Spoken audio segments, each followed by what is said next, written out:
বিসমিল্লাহির আমি এখন কিছু কথা বলবো। দক্ষিণ কোরিয়ার থেকে নায়েব আলী ভাই, বিশাল বড় ইউটিউবার, ফেসবুকে কথা বলেন, তার কথার প্রেক্ষিতে আমি কিছু কথা বলবো। তিনি কথাটা বলছিলেন বিপি নূরে নিয়ে কথা বলছিলেন। কথাগুলো কি বলছিলেন যে বিপি নূর বিএনপির এখানে যায়, বিএনপির সাপোর্টার নিয়ে এমপি দেব, বিএনপির যে নেতাকর্মী আছে তারা কি করবে, তারা কি এমনি এমনি ছেড়ে দিব? ভাই, আপনার কথাগুলো যুক্তি আছে, কিন্তু আরেক দিকটা তো ভাই আপনার কথাগুলো যুক্তি নেয় করে প্রমোট করলেন যারা নিয়ে বিদ্রোহে পাঠিয়ে দাঁড়াইছে। কারণ মেন যে নেতা আছে, আমাদের জনাব তারেক রহমান, আমি কিন্তু একটা বিএনপির সাপোর্টার, ঠিক আছে, অনেক দিন আগে থেকে সাপোর্টার। প্রায় 2001 যে নির্বাচন হয়েছে সেই নির্বাচনে কিন্তু আমরা ভোট করছি, সাপোর্ট ভোটও দিছি ইনশাল্লাহ, ঠিক আছে। জামাত বিএনপি জনি ঐক্য জোরছিল।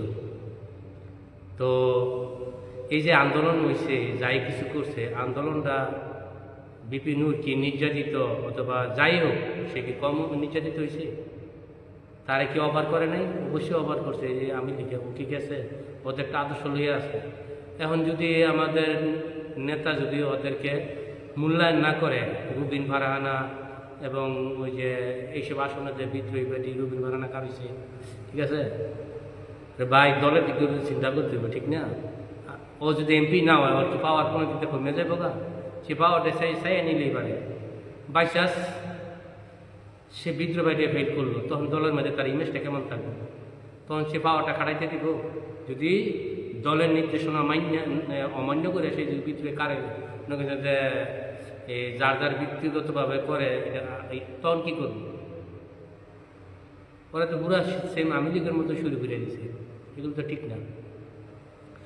নেতা দলের উপরের লেভেলে যে সিদ্ধান্ত হয়েছে সেই সিদ্ধান্ত অনুযায়ী, ঠিক আছে, ওদের মাইনে নিতে ওরা এই ওদের পাওয়ার কিছু চাইতে পারে, যে তারা এতদিন বিএনপি করলো, যদি বিপি নূর এমপি হয়ে যায় না, ঠিক আছে, যদি এমপি হয় তাহলে তাদের কী হইব, সারা জীবন তারা ভালো না এরম পক্ষে। আরও অনেক কথা আছে না, এমপি নির্বাচন, উপজেলা নির্বাচন আসবো, তারপরে সিটি নির্বাচন আসবো, তারপরে যে কী বলে এটারে এই চেয়ারম্যান মেম্বার মানে কমিশনার, কত কিছু দায়িত্ব আছে না, যে কোনো যারা নিয়ে ত্যাগ স্বীকার করলো না তাদেরকে যে কোনো এক জায়গায় টাকা দিয়ে দিব। দেখেন ভাই,